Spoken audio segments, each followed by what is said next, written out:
Hey there folks, I'm here to take you out to the garden with me today, and I'm going to show you how to harvest your winter squash and pumpkins for winter storage, and specifically what you need to do so that they last as long as possible after you've cut them off the vine.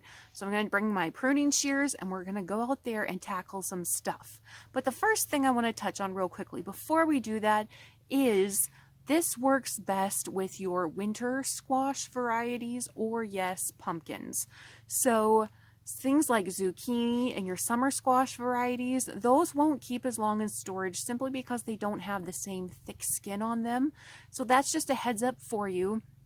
So you're going to see me in this video. I'm going to go harvest some of our sugar pumpkins. So let's go do that. While your summer squash varieties shouldn't go through frost unless it's a very, very light one, things like pumpkins and winter squash, they can actually handle a bit of frost.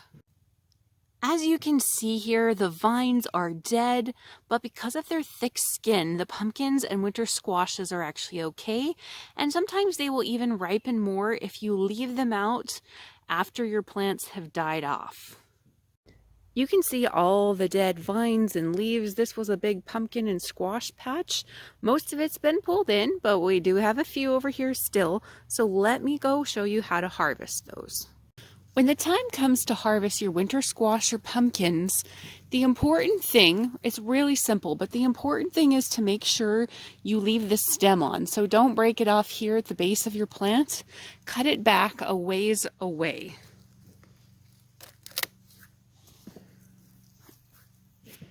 Like this, so that there is no oxygen exposure to the actual flesh of your pumpkin or your squash.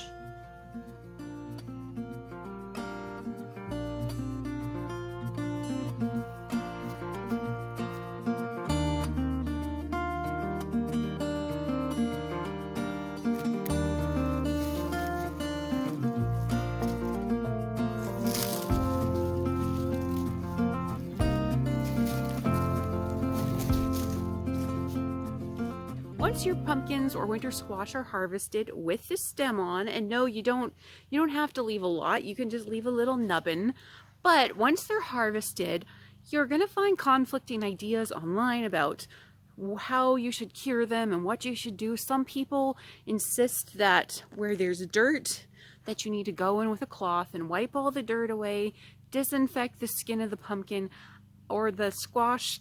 I don't do any of that. I simply bring them inside and I will give them about 2 weeks in a warm place, which we have a warm spot in our mudroom where we can keep them. This allows the skin to heal over any nicks or scratches that took place when we were harvesting. We usually pile our squash in a big old wheelbarrow and then take it to the house. So giving them time in a warm spot enables the skins to heal the scratches they receive at that time, and then we simply put them in a cold spot for storage. I don't wipe them down, I don't disinfect the outside. I've never seen a need for that, and I've never really noticed a difference in storing them. So why bother? So I'm going to take these in though. I'll show you where I leave them, and then we will move a bunch of them into cold storage into our cold room. Winter squash and pumpkins actually keep longest in a cold and a dry environment. So in spite of what a lot of people think, squash isn't really something, if you have a real root cellar, that you'd want to put in there if your moisture content is high, because it will actually rot faster. So dry is good and cool is also good. Let's go take these into the house now though, and I'll show you how I do it.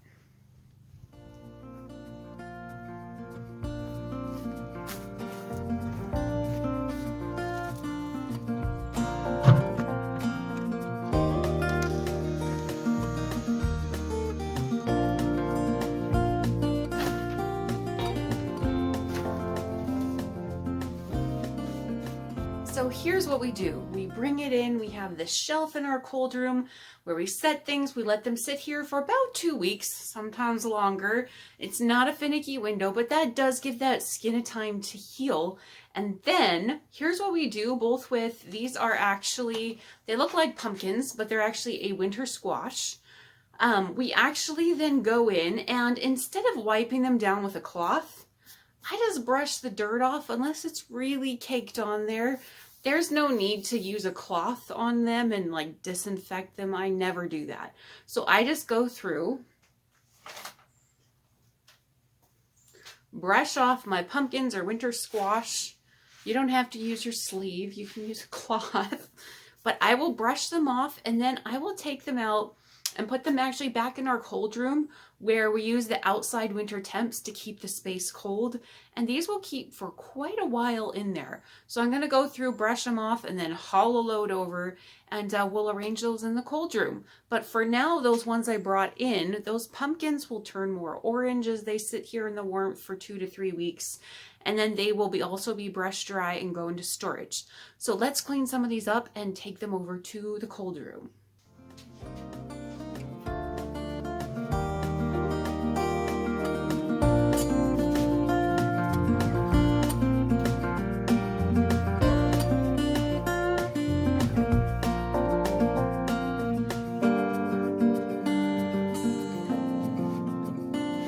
All right, our pumpkins have been brushed up, the dirt's brushed off for the most part, and I just want to give you a quick tip for storing them. I like to put down paper bags that we actually get our bulk grains in, both to protect the wood underneath, and if a pumpkin or a winter squash is going to go bad, it's going to mold a bit first, and then it's going to start releasing juices. It's easier to spot them when it's on paper because the liquid tends to spread out more, and so that's something I like to do. All right, let's get our pumpkins in here and get them laid out.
If you're going for really long-term storage with your pumpkins or winter squash, you need to make sure that when you put them down, they are not touching one another.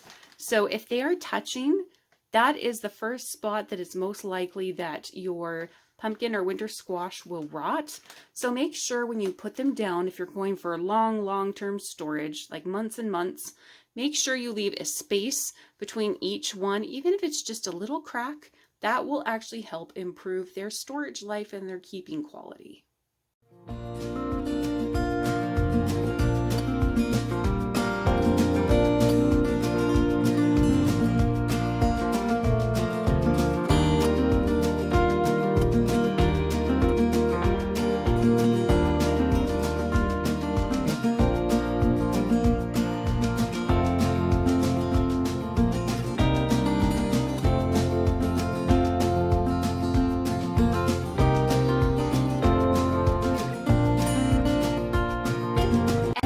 You're probably wondering what in the world I am going to do with so many pumpkins and winter squashes.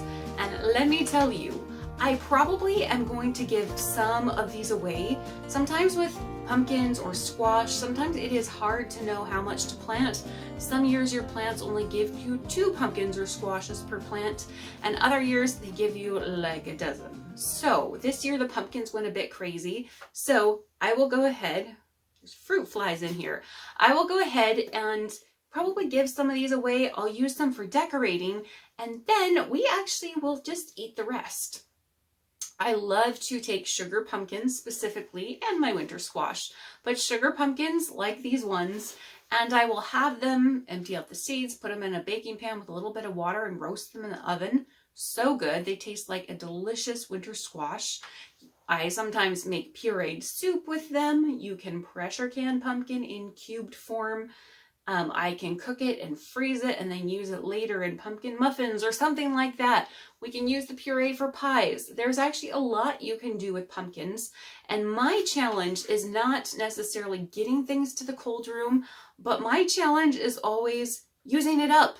Because I work so hard to get this food here, I don't just want to use it up right away. So I always try to stretch it out, and my man always gets frustrated because then things end up going bad and we end up feeding some of it to our birds, which isn't a bad way to go, but I'm trying to get more in that rhythm of once it's here, we start using it right away. Don't worry about how pretty it looks or how full it looks. It's there to be used. And that is usually my biggest challenge, is wanting to hang on to things for too long. So there you have it, folks. That's how you go about harvesting your pumpkins or winter squash. Make sure you leave that stem on. Cure them for about 14 days. Put them into a cold but dry place. In this room, we have a little window that accesses the outside. And so in the middle of winter, this stays actually pretty close to freezing temps in here. And these will keep for quite a few months. And then specifically the winter squash, that will keep even longer. So that's that. You got questions or comments, leave them below. I'll get back to you. My name is Autumn Rose. I am the blogger at atraditionallife.com. And I also run a YouTube channel called A Traditional Life, which if you're watching this video, you're on it right now. All right, folks, we'll see you next time.